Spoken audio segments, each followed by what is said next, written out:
Shout out to the mom, man. My check. Check. Yeah, we in. Literally, it's no pressure. You got a special guest. Go ahead and introduce yourself. Hey, man, it's your kid, the boy, you know what I'm saying? Ego the motherfucking stunt, man. BKA Young Ego World, AKA Young Ego, you dig? I'm in the building with my nigga Bangem boys. Literally, no pressure, man. What's happening? What's up, man? I've been seeing you. You pretty much like performing the most out of all the people I've been seeing. Like you got a good work ethic. I mean, why you think you do so many? Like you don't feel like it's you spreading yourself thin, or you just like you gotta be everywhere? Yeah, because see, the embodiment of trying to actually, because we got a song called FUC, you know what I'm saying? I'm gonna call it that because I'm trying to work on my monetization, you feel me? So we got a song called FUC coming out with my boy Young Quiz. And long story short, man, like, if you're gonna FUC, then you gotta actually be everywhere in the city, you know what I'm saying? You can't just be saying you're gonna FUC and you're not everywhere in the building, you know what I'm saying? So I try to make sure that people know who I am. And when I say this is my city, I want everybody in my city to know me before I go to another city. You know what I mean? Yeah.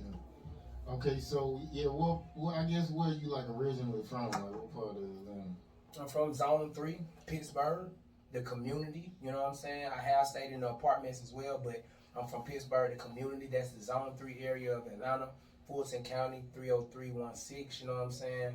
And after I left Pittsburgh, I moved to Inglewood, another rough projects in the Fulton County area by Grant Park. And I pretty much grew up there where, you know, I would move to the south side, which is College Park. And after I left College Park, I pretty much stayed on the south side. I went to Riverdale for a minute and then boom, back to the city. So pretty much I've always been in the metropolitan area like my whole life, even as an adult right now. A lot of the venues that I host in and perform in are in the metropolitan area. So, yeah. Okay, so I guess how was your upbringing? You grew up like both of your parents, or like? Nah, man. You know, I would have loved it to be that way because see, I'm finna be getting ready to be married for 4 years now. Shout out my lovely wife Dee. You know what I'm saying? And my kids have all parents. You know what I'm saying? But me personally, I grew up in a single mom household. You know what I'm saying? And with that being said, my father wasn't around a lot, as much as I would like him to be, rather. So that forced me in a couple of situations, especially in the bad part of Atlanta that I was in, which is, you know what I'm saying, the Grant Park area, the Fulton County area. And I had to pretty much learn from the dope boys, the older OGs that was in the hood, you know what I'm saying, that pretty much lecture us every now and then on their perception of what we should be as young men. Even not saying that was totally right or totally wrong, but we didn't have a lot of influences. It was either we went and learned it ourselves or we learned it from somebody older than us that was around us, you know what I mean? So did you find yourself like acting out because he wasn't around? I wouldn't say I found myself acting out. I'll say I mischanneled my anger because he wasn't around.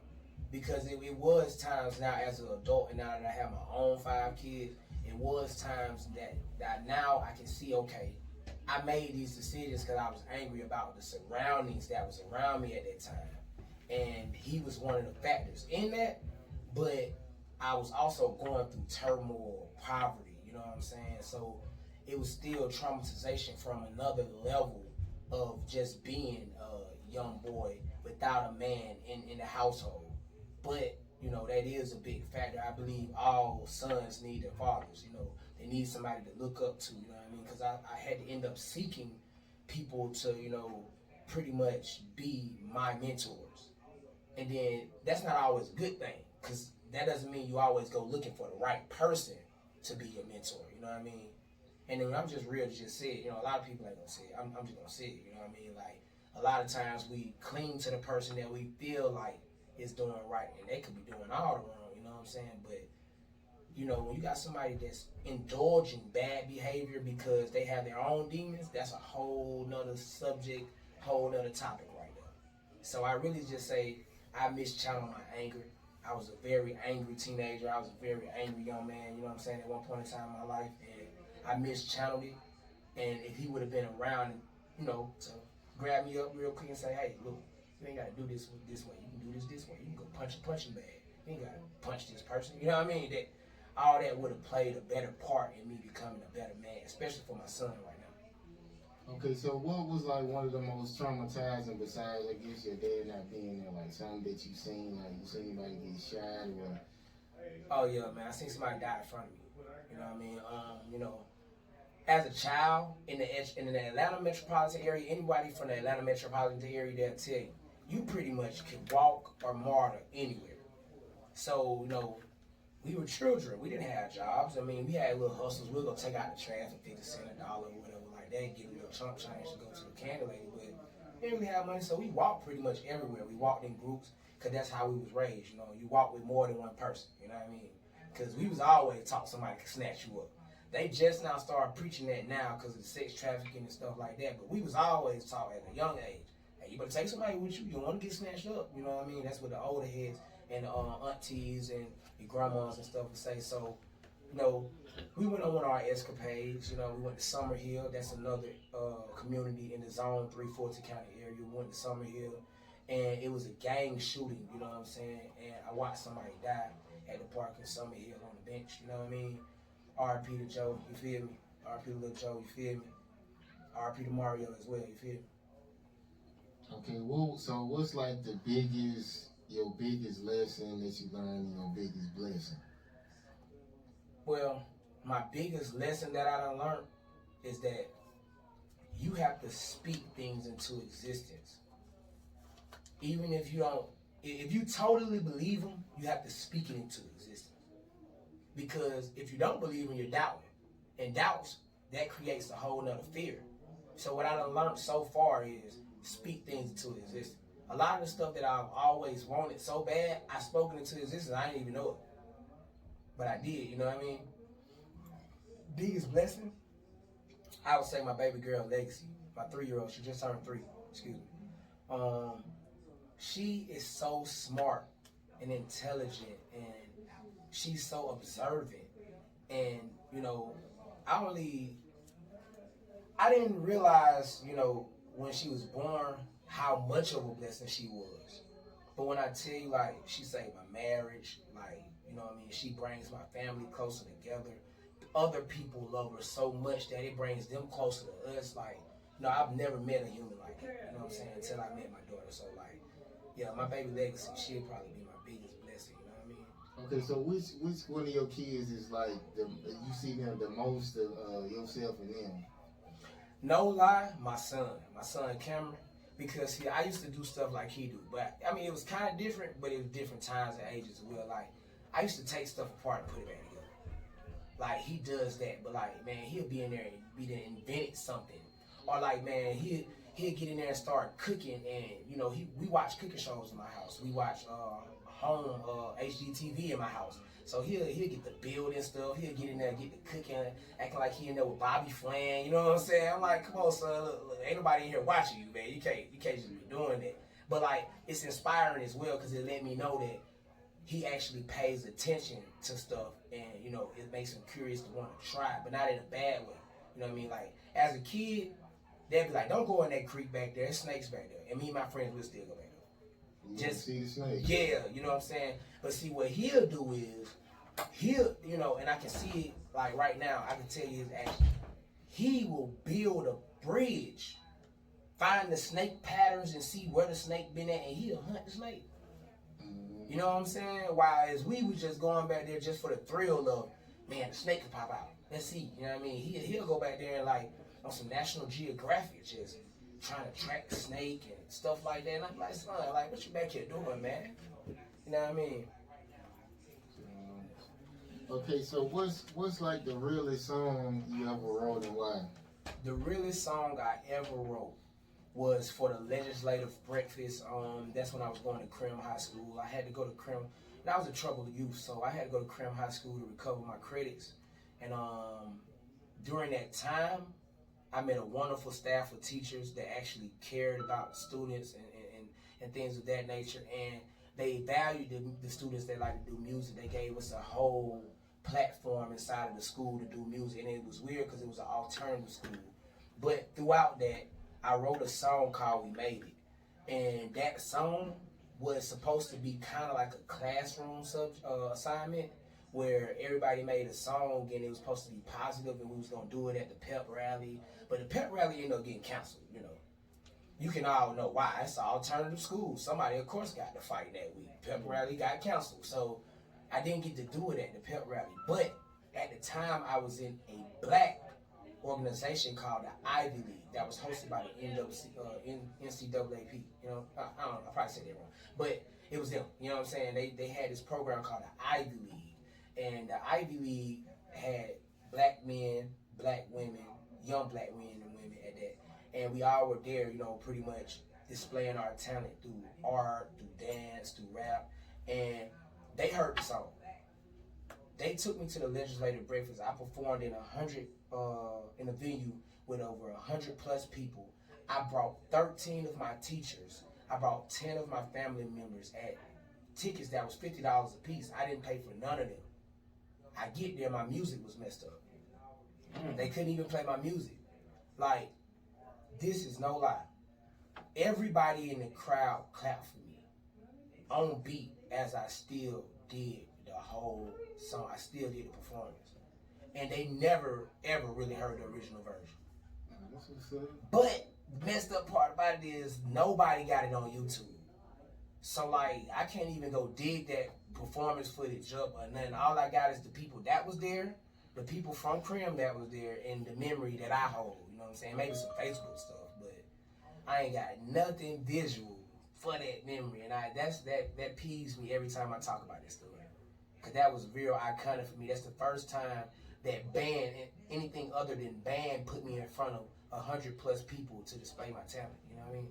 So that was like one of you feel like your best performances? Yeah, I put it in the top three for sure.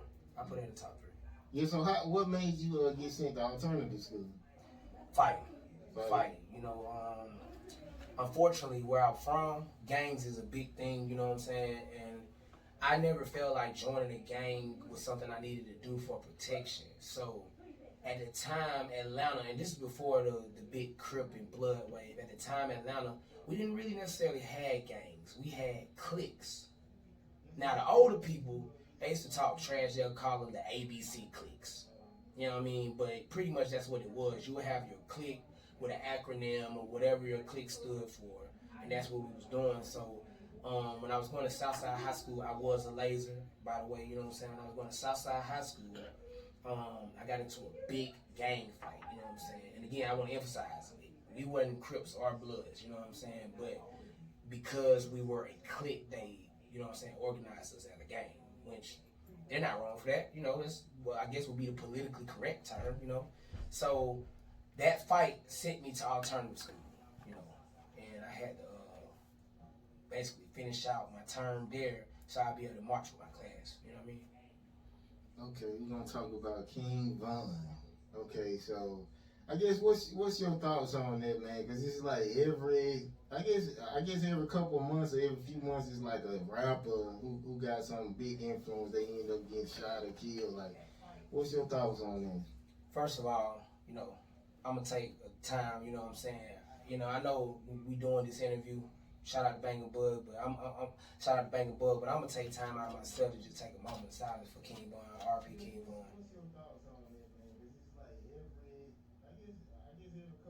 Alright, cause I mean, to me, like, real talk, it just has to stop, man. It has to stop. Like, I'm really sickened. I'm sickened by it. You know what I'm saying? Like, I'm sickened by it. Like, it don't even make sense. And then when you let's not even get into the politics of the story as a whole. Another black man killed another black man. You know, no matter how you dress it up, that's what's going on. And even, let's say, you know, I don't want to assume or do any allegations. So let's say even another black, you know, until proven, we don't know if another black man killed another black man. Why are we fighting anyway? Yeah. It's time to unify. Not fight. It's time to unify. You know what I mean? So, like, I'll be honest. It gave me another reality check. Because I'm out here 5 days a week. And being out here 5 days a week, I get into a lot of heated situations where it could go left real quick. But I always remember I got 5 kids at home. I always remember that what the people, my family and my team will do behind me and what they will do for me. So like, I always try to keep that in check. But I'm human as well. I'm a man as well. So it's not like I just let people walk all over me. You know what I'm saying? But, you know, it's times like this that made me realize that even more now, I have to be the bigger person and walk away from people. Because that little argument could become something so much more. You know what I mean? And it's not worth it. Nobody is trying to throw the dukes no more. Friday, that concept on Friday where Craig and Debo was fighting, that's a concept that does not live on anymore. It don't live on. They took it out. You know what I mean? When guns became so accessible, it got took out. You got 13-year-olds holding pistols now. Yeah, let that, you know what I mean, marinate for a little minute. It ain't, we'll never be to a point where guns is not going to be a problem. Even if they pass anti-weapon laws, it's still going to be a problem. You're going to find, in Chirac right now, you got people that, you get caught with a gun, that's pretty much life in jail. They don't care. They still going to clutch you. Why? Because they feel like without that, they have no peace or serenity. You know what I mean? Okay, you know, like even when Nipsey Hussle, like when he passed, I remember he had this story about like how he used to like they used to hunt their enemies down, and he was saying they, you know, our enemies they look like us, they just be like in a different color. And from how he was talking, it like he was putting in work, like, and then I heard like King Von like was basically doing the same thing. So do you feel like it came back on them some kind of way? Like people who be in the street real heavy like this? I'll say I'm big on karma. Karma is something that I feel like it's a unseen energy that travels daily. You know what I mean? And a lot of people take advantage of their own karma. You know what I mean? So I'll say that. I won't necessarily say like, okay, he could have been out here doing dirt and, you know, it bit him, because, you know, all of us got things that we do, you know what I'm saying, and certain actions that we commit in order to get a certain reaction out of processes. But one thing I will say is you got to be careful about what you're putting out there. Like, you know, if you're going to say you're going to slide on somebody's block, you got to be ready for that person to feel like, okay, this guy, he's the guy that says he'll slide on somebody's block. You know what I'm saying? So when I encounter him on this type of situation, I got to be ready to do this because he'll slide on somebody's block. Now, necessarily that doesn't mean that, okay, you're right about that, because he could be bluffing, you know. He could be bluffing. But it's about what we're putting out as well. It's about the images and the things that we're portraying, because I'm not saying that he was no less bitter gangster than what he is. I think he was all of that, you know, people are saying that he was on the gangster level. You know what I mean? But it's, think about how many other people that was all of that. Nobody would ever thought somebody would kill Nipsey in his own hood. That's because, you know, a predator, they wait until you're comfortable. You know what I mean? Like, it was a situation where they had a fight. They got comfortable thinking it was a fight. That, you know, and that's if we take, even if we take names out of it. We just sat here and said there's no more fair fights. You know what I mean? It's obvious. So, like, them being a high-profile level individuals that they are, they just got to realize it comes to a point where we have to stop certain activities. You know what I mean? I got a friend, he shoots videos. He just recently posted, he said he's not doing any more violent videos. He's taking a stand. And I believe, I'm behind him. I'm behind him. Why? Because that's what we got to do. He's protecting his karma. He said, you know what? I shoot videos, and a lot of times people got guns in the video, and they talk about gun violence or violence. You know what? That's helping that energy stay alive. So I'm going to stop doing that. And I respect that. Why? Because, like I said, you got to be careful about the karma that you're transferring. Energy transfers. It's transferring right now. You know what I mean? And if you're putting out that karma, like, hey, man, I could kill you. You got to be ready for somebody to be like, well, I'm ready to defend myself and kill you if I got to. You know what I'm saying? But R.I.P. to King Von, man. That's unfortunate. You know, R.I.P. to XXX. You know what I'm saying? R.I.P. to all of the fallen. You know, Juice WRLD. We losing too many. And it's sad because once they gone, they music just through the roof. Pop Smoke, music through the roof. And it's like, you're not even here to enjoy this. I pray that the deal was good. So your family get to take those earnings and, do what you would have wanted to do, or at least try, because now we live in an age where if you didn't sign your deal right, now your earnings and stuff is misplaced and your family is suffering and you're gone. Now they're in a worse situation. They're in a very bad predicament because you're not even here to even protect that. You know what I mean? But the label's so dirty, they'll create another contract after he dies. They dirty like that. Okay. So what's something somebody could do to you and you can't never forgive? Man, for real, if you play with my money, if you play with my kids, if you play with my family, that's just the only three. You know what I'm saying? Like money, kids, and family. You playing with that? I can't forgive that. I can sit back and let comments roll over my shoulder. We could duke it out today and get up, shake hands tomorrow, and I can even let that roll over my shoulder. But whenever you stop me from providing for my family and get my money, you have automatically became my opposition. Whenever you think you're gonna even touch my kids, bother my kids, or think you're gonna parent my kids, that can become an issue. And when, you know what I'm saying, you think anybody that I call my family, I'm gonna let you treat them any less than you would treat me, that can become an issue. And I can't really forgive those things because when in those situations you show your hand, you're pretty much showing like, hey man, I'm that snake in the grass that you were talking about right here. And I'm messing with all of that stuff. And if you continue to mess with me, I'm still just gonna continue to mess with you. So you gotta cut that off. You gotta cut that off at the head right there. You know what I mean? Okay, so since you married, could you forgive your wife for cheating on? Yes, because that doesn't play with my money, that doesn't play with my kids, and that doesn't play with my family. Now, here is the double-edged sword. If you cheat on me and, let's say this guy that you cheated on me with touched my kids, yeah, that's that line right there. Okay, so what if he didn't touch him, or some women, they be so disrespectful, like truck drivers, when they go out of town, the guy be at their house like chilling like it's their crib, so that would, like something like that would be the same thing, even if he just around them.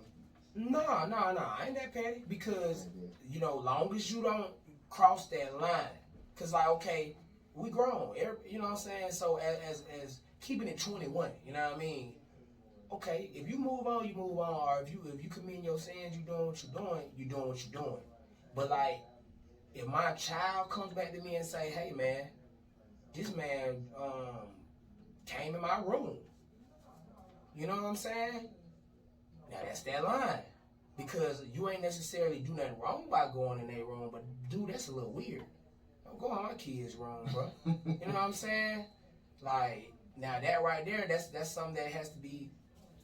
I ain't gonna lie, it ain't gonna really be talked. I'll probably just beat him up after I hear that. But with that being said, I try to, make sure I keep stuff respectful. Like I said, being grown, you did what you did, but just leave the kids out of it. Leave my family. Don't go don't go brainwashing my kids, telling my kids this man they daddy. You know what I mean? Telling my kids like, hey, that ain't your daddy no more, cause he your new daddy. Like now, we crossing that line again. Yeah, we crossing that line again. You feel me?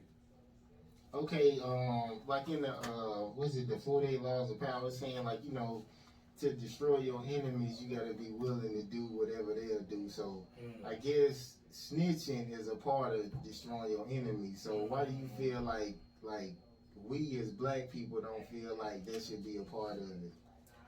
We've been brainwashed. I ain't gonna straddle the fence on this situation, on this conversation. I'm just keeping straight to the punch with it.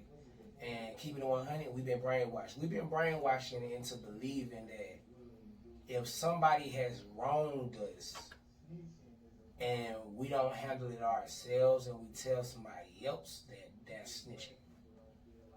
Now, I don't totally agree, but I don't totally disagree. I'm like in the middle, you know what I'm saying? And what I mean by in the middle is like, okay, like with the 6ix9ine situation, I say I'm gonna go straight to the point with it. Like with the 6ix9ine situation, okay, you can't be gangster, you can't be all this, I get the blicky blicky and all of that stuff, you know what I mean? And go run to the court. That's definitely a conflict of interest. And you can't justify that by saying, okay, well, they did this to my baby moms and they was doing this and doing that. You know what I mean? Like, nah, because you were extorting people, you were kidnapping people, you were definitely, you know what I'm saying, out here making boss moves. You know, you were definitely moving like a kingpin stature. So if that's the case, when you get your time, move like that too. You know what I mean? That's where I say I'm in the middle because, yeah, it was dead wrong that they did that to your baby mama, man. You know, it was dead wrong they kidnapped you. It was dead wrong that they was extorting you and making you extort people, that all that, and making you call hits and all that. It was dead wrong. But let's break down to the root issue. The root issue is he was being something that he's not, bro. That's the root issue. And that's why you think they did. Yeah, because they knew, okay, you need this acceptance. You finna be. They seen early on he gonna be a star. So what we gonna do is we gonna clutch him to these gang ties, and we gonna make him understand that without us, he'll be getting done bad out here. They probably even gave him a couple of examples like, look, that's what happened when you ain't with us. Made him believe it. Then he started to say, you know what, I need y'all. I do whatever to keep y'all around. Because even if you look at the videos or you go back on his lives like before he was, because let me make this perfectly clear, I don't support 6ix9ine. So I don't watch, if it's on YouTube and his content pop up, I don't watch it. I scroll right past it. I don't follow him on no platforms, no none of that. And it's not because he snitched, it's more because I don't support wannabes. I don't support you being something that somebody else wants you to be or you wanting to be something. You know what I'm saying? I support natural, you're yourselfness. You know what I'm saying? I just made that up, but that's what I support. I don't support things of that nature. And I feel like a lot of us, even entertaining that, you know what I'm saying, gives him more money. It makes him richer, not us, you know. So, yeah, I really feel like, you know, him in that situation, he forced his own hand, and then when stuff got bad, he ran it tuck tail, you know what I'm saying? But by any means, on the topic, I really feel like snitching is just something that was calibrated for our minority to basically say, you better shut up. Like, because if you say something, you weak. And that's not necessarily true. Because, again, like what we talked about with the King Von situation, maybe if he would have said something to the security in the venue that it was a possible threat, they could have took them out the back door. They would have never encountered with Quando Rondo and crew. And then, you know what I mean? Yeah, but I think artists, even when you hear, I said something about this earlier, like when you hear about like Jamaican artists, you know how like maybe like in that little rural jungle area, like they say, have the real police, because if you got 10 people with AKs and they got 10 people with AKs, they still gonna try you. They not gonna fear that. But even if you got 6 police, they scared of the real police, so it's best to have real police with you, man. Pay that little extra money and be safe. So facts. I mean, you know, they say that old boy, he's spending at least $250,000 on security. That's what they say, you know what I mean? But you know, I don't really know for sure, but that would make sense because, hey man, you gotta know it's a target on your head. yeah, Like you got out of jail, out of all. Like I'm gonna be perfectly clear. You let 6ix9ine out, you could have let Bobby Shmurda out. Let's just keep it 100. You could have let Max B out. Is he murdered out yet? I mean, you gotta tell, man. They'll let you out. You could have let, and that's the factor. You know what I mean? Yeah. Talking about because of some coronavirus, man. Okay, so what? Okay, I guess it's getting time to wrap it up. So, what's your latest project that you got coming out? All right. So I got Lost in Fashion Volume 2 coming out with Young Quez. Shout out Young Fashion Guy. We at Say Volume 1 just dropped. If you want that exclusive link, DM me. I'm gonna make sure you have the link before I leave today. We'll Say Volume 1 just dropped. That's a part of the super collective that I'm a part of. We'll Say, you know what I'm saying? We've been messing up the city lately, you know what I'm saying? We got the whole wave going. And me and Ray Rob got the By All Means Possible album getting ready to drop. It's gonna be a little in 2021-ish. You know what I'm saying? I got like 2 visuals I'm finna drop. I'm about to drop the FUC video, and I'm about to drop the All Y'all video. And other than that, I'm really doing hosting a lot through the city. I'm the hottest independent host right now in the city, you know what I'm saying? On the independent level, and I'm just running up the bag that way, doing competitions, you know what I'm saying? Just won a $200 competition with Rockland One. Glow Music just came back the week next after that, won a $3,000 competition. So I'm in my competition bag right now. And then SPS with Glow Music and Sunday, that's dropping in December, a little bit before Christmas. We getting the distro and stuff set up right now. Yeah, so we got some things on the way. Okay, so how do they get in touch with you on like the social media side? Follow me at Young Ego World, exactly like that, YUNGEGO World, you know what I'm saying? I got my backup page, We Say Ego, you can follow that as well, or you can follow the gang at we.s.a, you know what I'm saying? And we're going all the way up. Alright, so literally it's no pressure. No pressure. I guess we're gonna be out. See y'all next Saturday. We're gonna go out with a SPS.